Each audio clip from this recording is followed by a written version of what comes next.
हम लोगों ने पिछले वीडियो में मॉडर्न पीरियोडिक टेबल के बारे में पढ़ा था। तो मॉडर्न पीरियोडिक टेबल बेसिकली ये जो भी पीरियोडिक टेबल्स हम लोग पढ़ रहे हैं वो सबका सब क्लासिफिकेशन ऑफ एलिमेंट है। एलिमेंट को एक पर्टिकुलर अरेंजमेंट में रखा जाता है। तो बात आती है कि हम लोग किसी भी एलिमेंट को क्लासीफाई क्यों करते हैं। अगर ये क्वेश्चन पूछा जाए तो आंसर यही होगा कि ताकि हम लोगों को रिसर्च करने में, याद करने में, स्टडी करने में आसानी हो। ऐसे क्या होता है कि रैंडमली कोई भी एलिमेंट रहेगा तो हम लोग उसको आसानी से पढ़ नहीं पाएंगे, समझ नहीं पाएंगे। तो इसी इसी के लिए हम लोग क्लासिफिकेशन पढ़ते हैं। तो क्लासिफिकेशन में सबसे पहले जो क्लासिफिकेशन दिए थे वो थे हमारे डोब्रेनर ट्राइड, यानी कि डोब्रेनर नामक साइंटिस्ट। ठीक है, तो ये ट्रायड क्यों लगा? तो ट्रायड बेसिकली, ट्राई का मतलब होता है तीन, ट्राई का मतलब होता है तीन। तो इसका मतलब ये हो रहा है कि उन्होंने एलिमेंट के साथ कुछ ऐसा किया होगा। तो उन्होंने ये बताया, डोब्रेनर ने ये बताया कि एलिमेंट को ना तीन के ग्रुप में बांटा गया है। ठीक है, वो पढ़ते पढ़ते ये समझे कि तीन तीन एलिमेंट का ग्रुप जो है उनका केमिकल प्रॉपर्टी सेम होता है। तो उन्होंने तीन तीन एलिमेंट का ग्रुप बनाया। तो वो जो ग्रुप कहलाता है, तीन एलिमेंट का जो ग्रुप कहलाएगा वो कहलाएगा ट्राइड्स। पहला पॉइंट याद रखिएगा। जैसे कि मैं देख लेता हूँ, लिथियम है, सोडियम है, पोटेशियम है। उन्होंने इन तीन एलिमेंट को एक ग्रुप में रख दिया। ठीक है, और ये ग्रुप कहलाएगा ट्राइड। ठीक है, तो ये भी हमारा ग्रुप क्या कहलाता है? ट्राइड। और ये भी हमारा ग्रुप कहलाएगा ट्राइड। ये ट्राइड 1, ट्राइड 2 और ट्राइड 3। ठीक है, अब दूसरा बात उन्होंने क्या बताया। एक तो ये बोल दिया कि वो ट्राइड कहलाएगा। उस ट्राइड में क्या होगा कि सारे एलिमेंट्स का केमिकल प्रॉपर्टीज जो है वो सिमिलर होगा। क्या होगा? सिमिलर। ये तो पहला पॉइंट बताया उन्होंने। दूसरा पॉइंट उन्होंने क्या बताया कि जो मिडिल वाला एलिमेंट होगा ना, मिडिल वाला एलिमेंट, उसका जो एटॉमिक मास होगा वो बाकी दोनों के एटॉमिक मास के एवरेज के इक्वल होगा। मतलब यहाँ इन दोनों का मास को जोड़ दीजिए, इन दोनों के मास को जोड़ दीजिए, 2 से डिवाइड कर दीजिए तो आपको बीच वाले का मास मिल जाएगा। तो उन्होंने क्या कहा? Atomic mass of middle element is average of the other two elements. कैसे? हम लोग एग्जाम्पल से समझते हैं। मान लीजिए हमने लिया तीन element A B C. Suppose कीजिए इसका एटॉमिक मास 2 है, इसका एटॉमिक मास कुछ 7 ले लीजिए।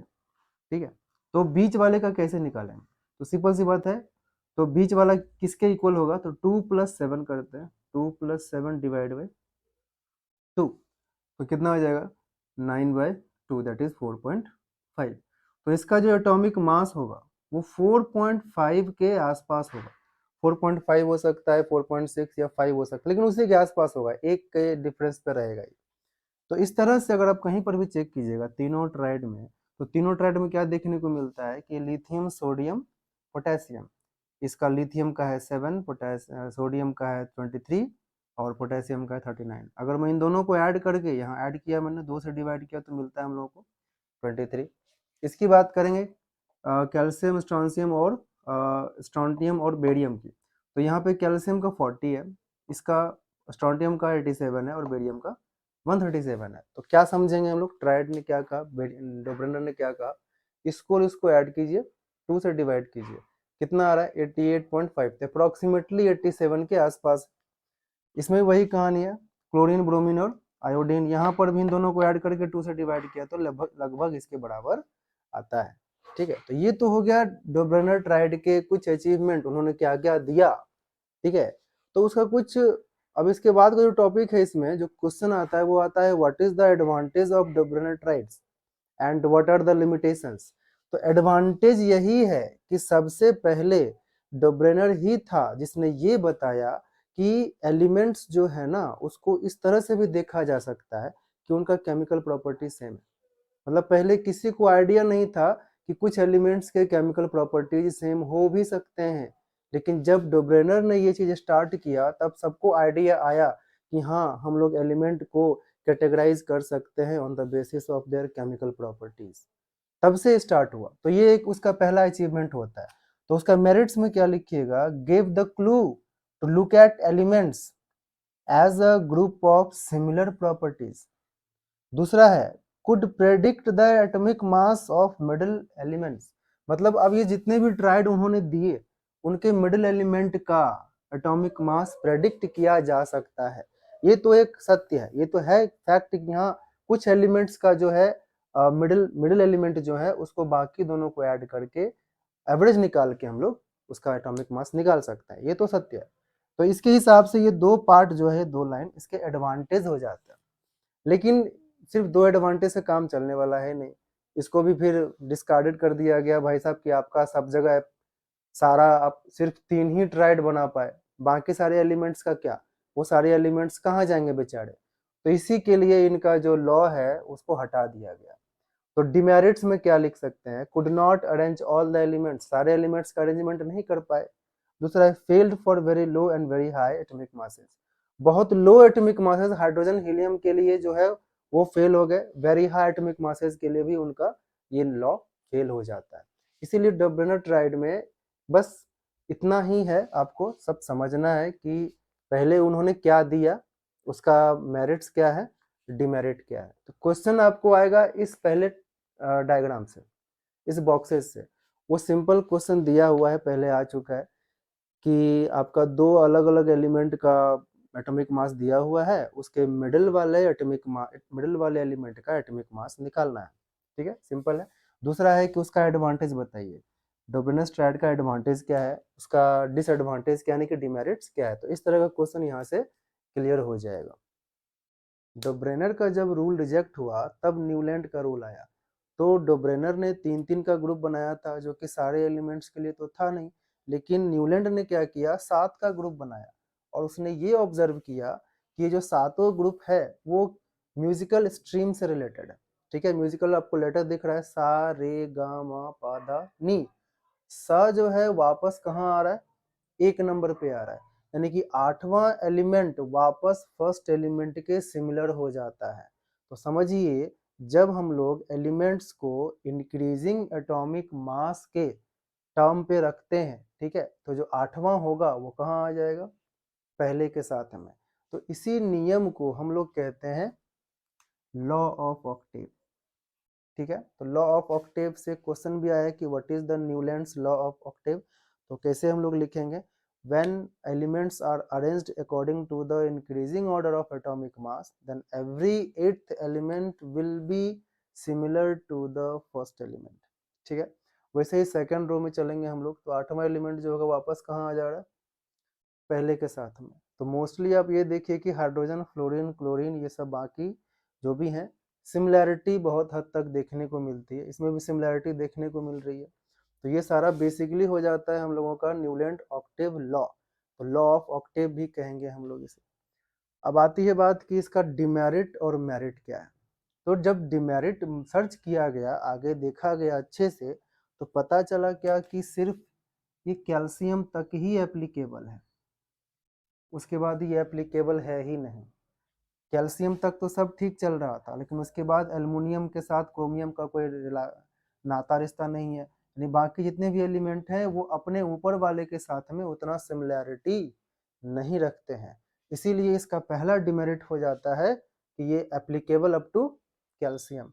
तो डिमेरिट से पहले हम लोग मेरिट के बारे में जान लेते हैं। ठीक है, मेरिट क्या क्या है इसका। तो मेरिट है कि सबसे पहले एलिमेंट्स को अरेंज किया गया टेबल के फॉर्म में, किसके द्वारा, न्यूलैंड के द्वारा। ठीक है, तो यहाँ देखिए first gave the tabular form. दूसरा प्रॉपर्टी यानी merit, gave the term periodicity. Periodicity किसे कहते हैं, तो समझिए जब पहले तो हम लोग पीरियोडिक मोशन के बारे में जानते हैं। आपने पेंडुलम देखा होगा, जब कोई भी मोशन बार बार रिपीट होता है, सेम मोशन बार बार रिपीट होता है, उसे हम लोग पीरियोडिक मोशन कहते हैं। जैसे कि अगर आप देखिए पेंडुलम में क्या होता है, बॉब जो है इस स्टार्टिंग पॉइंट से शुरू होगा, फिर यहाँ तक आएगा, फिर वापस वो उसी पॉइंट पे जाएगा, फिर वहां से स्टार्ट करेगा, बैक टू द पॉइंट, फिर स्टार्ट, यानी बार बार ये सेम मोशन को रिपीट कर रहा है, लेकिन उसके लिए इसको फर्स्ट पोजिशन पे जाना पड़ रहा है। वैसे ही यहाँ पर भी आपको बार बार एट्थ एलिमेंट फर्स्ट पे आ रहा है, एट्थ एलिमेंट फर्स्ट पे आ रहा है, यानी कि जो केमिकल प्रॉपर्टीज जो 8वें पे आ रहा था, यानी कि लास्ट पे, वो वापस स्टार्टिंग में आ रहा है। इट मीन्स ये एक पीरियोडिक ऑर्डर को भी फॉलो करता है। तो न्यूलैंड ने ही दिया था पीरियोडिसिटी का फर्स्ट टाइम टर्म। फिर है अरेंज्ड ऑल द 56 एलिमेंट्स। इन्होंने लगभग उस समय जितना भी एलिमेंट की जानकारी थी वो सबको अरेंज कर दिया। ठीक है, तो इसके हिसाब से ये इसका मेरिट हो जाता है। डिमेरिट की बात कर लेते हैं। तो पहला है एप्लीकेबल अप टू कैल्शियम। हम लोग चर्चा कर चुके हैं कि कैल्शियम तक ही एप्लीकेबल है, उसके बाद ये फेल हो जाता है। Arranged only 56। बात आई कि जो फ्यूचर में आने वाला था, बहुत सारा एलिमेंट फ्यूचर में आया लगभग 118 के आसपास, उसके लिए इन्होंने कोई अरेंजमेंट नहीं रखा। उनको लगा कि आगे तो कोई एलिमेंट होने वाला है नहीं, जो भी है इतना ही है, सबको अरेंज कर दो, बात खत्म। लेकिन आगे भी एलिमेंट बना निकला पता चला, लेकिन किसी का भी अरेंजमेंट नहीं हो पाया। ठीक है, तो इस कारण से ये केवल 56, ये भी इसका एक डिमेरिट हो जाता है। 2 elements at the same spot. अब देखिएगा ये पार्ट, 2 एलिमेंट है कोबाल्ट निकल, यहाँ पर भी 2 एलिमेंट है सीरियम और लैंथेनम। इसका क्या मतलब बनता है? अब 2 एलिमेंट को एक साथ रख दिए ये बोल के कि हाँ ऐसा कुछ प्रॉपर्टी सेम है, हम लोग इसको यहीं रखेंगे, लेकिन दरअसल इनका रिश्ता एक दूसरे से है नहीं ज़्यादा, इसको अलग अलग रखना चाहिए था। तो ये इसका एक डिमेरिट हो गया। बोला ऐसा ऐसा हम कितना एलिमेंट को एक साथ रखेंगे, तो दिक्कत आ गई। तो इसीलिए 2 एलिमेंट का साथ रहना इसके लिए डिमेरिट बन गया। और क्वेश्चन आया है इससे कि ऐसे 2 पेयर का नाम बताइए जो कि न्यूलैंड्स के टेबल में एग्जिस्ट करते हैं एक साथ। तो ये आपका 2 पेयर हो जाता है, आंसर लिख दीजिएगा। Dissimilar elements in the same group. देखिएगा जैसे कोबाल्ट निकल और फ्लोरीन क्लोरीन ब्रोमीन, ठीक है, इसका रिश्ता इन तीनों से है ही नहीं, खत्म। ठीक है, सब मेटल में आते हैं, सब नॉन मेटल केस में आते हैं, तो क्यों रखे आप इसको? तो dissimilar elements in the same group अगर रखा गया तो ये इसके लिए क्या हो जाता है? डिमेरिट हो जाता है। एक और इसका डिमेरिट है, वो है no place for noble gas. No place for noble gas, noble gas के लिए कोई प्लेस ही नहीं है। जैसे कि हाइड्रोजन के बाद आता है हीलियम, फ्लोरीन के बाद आता है नियोन, कहाँ रखेंगे? कोई जगह ही नहीं छोड़ा गया, इसीलिए ये इसके लिए डिमेरिट बन जाता है। तो ये हम लोगों का हो गया न्यूलैंड्स ऑक्टेव लॉ। जब न्यूलैंड का अरेंजमेंट सक्सेस नहीं हो पाया तो उसके लिए मेंडलीफ का लॉ आ जाता है। तो मेंडलीफ ने क्या किया कि न्यूलैंड के बहुत सारे लिमिटेशंस डिमेरिट्स को हटा दिया। तो मेंडलीफ का जो ये अरेंजमेंट आपको दिख रहा है, ये मेंडलीफ ने बनाया था। इसमें भी बहुत सारे मेरिट्स हैं और डिमेरिट्स भी हैं। यानी मेरिट्स तो बहुत सारे हैं क्योंकि न्यूलैंड के बहुत सारे डिमेरिट्स को उसने हटाया है। तो देखिए कि सबसे पहले जैसे कि न्यूलैंड एटॉमिक मास पर बेस्ड था, वैसे ही मेंडलीफ भी एटॉमिक मास पर बेस्ड है इंक्रीजिंग ऑर्डर पे। उसके बाद मेंडलीफ ने सबसे पहले पीरियोडिक लॉ दिया।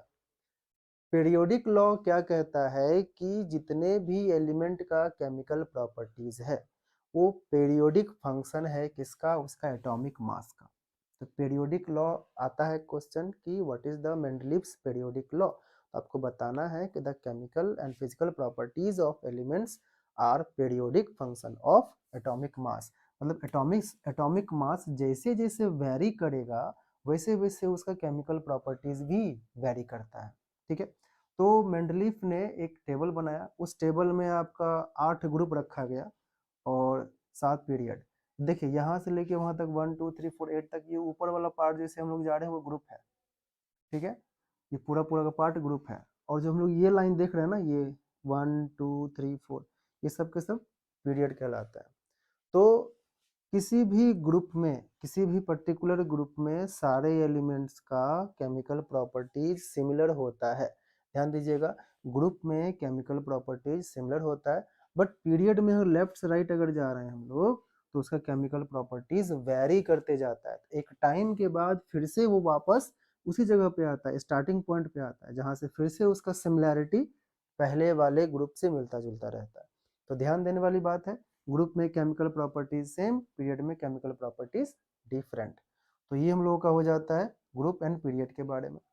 अब दूसरी बात आती है कि उसका मेरिट्स क्या क्या है। तो जैसे कि न्यूलैंड ने एक्स्ट्रा जगह छोड़ा ही नहीं कि अगर फ्यूचर में कुछ एलिमेंट्स आएंगे तो उसको कहाँ रखा जाए, तो पहला उसके लिए बेनिफिट बन जाता है merit, left blank space for undiscovered element. बहुत सारे ऐसे एलिमेंट है जो कि अनडिस्कवर्ड थे, उसके लिए उसने जगह छोड़ दिया कि हाँ भाई जगह है, अगर डिस्कवर होता है तो वहां आके बैठ जाना, पहला मेरिट। दूसरा मेरिट है कि प्रेडिक्टेड फ्यूचर एलिमेंट्स, मतलब कुछ फ्यूचर एलिमेंट्स को पहले ही प्रेडिक्ट कर चुका था कि इसके पहले कोई ना कोई एलिमेंट होगा, अगर फ्यूचर में आता है तो उसका वो नाम रख दीजिएगा। तो उसने क्या किया ना, नाम रखा एक्का एल्युमिनियम। ठीक है, एक्का एल्यूमिनियम का आज जाके प्रेजेंट टाइम में हम लोग जानते हैं उसको गैलियम के नाम से। एक्का सिलिकन, उसको हम लोग आज के टाइम में जर्मेनियम के नाम से जानते हैं। और एक्का बोरोन हम लोग आज के टाइम में उसको स्कैंडियम के नाम से जानते हैं। तो ये क्वेश्चन भी है कि एक्का एल्यूमिनियम को क्या कहा गया है, एक्का सिलिकन क्या कहा गया है, एक्का बोरोन को क्या कहा जाता है। तो ये क्वेश्चन भी आ चुका है। तो ये तो हम लोग हो गया मेरिट्स। एक और है नोबल गैस। तो हम लोगों ने देखा था कि न्यूलैंड में नोबल गैस के लिए कोई जगह ही नहीं था, लेकिन मेंडलीफ ने क्या किया, नोबल गैस के लिए भी जगह छोड़ दिया। ठीक है, अब जब नोबल गैस आया, डिस्कवर्ड हुआ, तो जो एग्जिस्टिंग ऑर्डर है इसको बिना किसी डिस्टरबेंस के हम लोग नोबल गैस को एक साइड में रख सकते हैं। तो इसने नोबल गैस के लिए भी जगह छोड़ दिया। बहुत ही आसान है। मेन पॉइंट है इसका डिमेरिट। ठीक है, डिमेरिट से क्वेश्चन आता है। तो डिमेरिट में है पहला तो सबसे overall universal position of hydrogen. बेचारा हाइड्रोजन को आज तक जगह नहीं मिल पाया कि वो कहाँ रहेगा, क्योंकि हाइड्रोजन है तो नॉन मेटल, रह रहा है मेटल के साथ, इसकी सिमिलैरिटी होती है हेलोजन के साथ, लेकिन ये हेलोजन के साथ रहे कि अल्कली मेटल्स यानी कि फर्स्ट ग्रुप के साथ रहे, अभी तक ये कंफ्यूजन है। ठीक है, तो पोजीशन ऑफ हाइड्रोजन अभी तक क्लियर नहीं हो पाया, तो इसका डिमेरिट हो गया। पोजीशन ऑफ आइसोटोप्स, देखिए मान लीजिए कि मैं कार्बन का आइसोटोप लेता हूँ, तो आइसोटोप का मतलब आप क्या समझते हैं? आइसोटोप का मतलब होता है सेम एटॉमिक नंबर, ठीक है, और डिफरेंट एटॉमिक मास।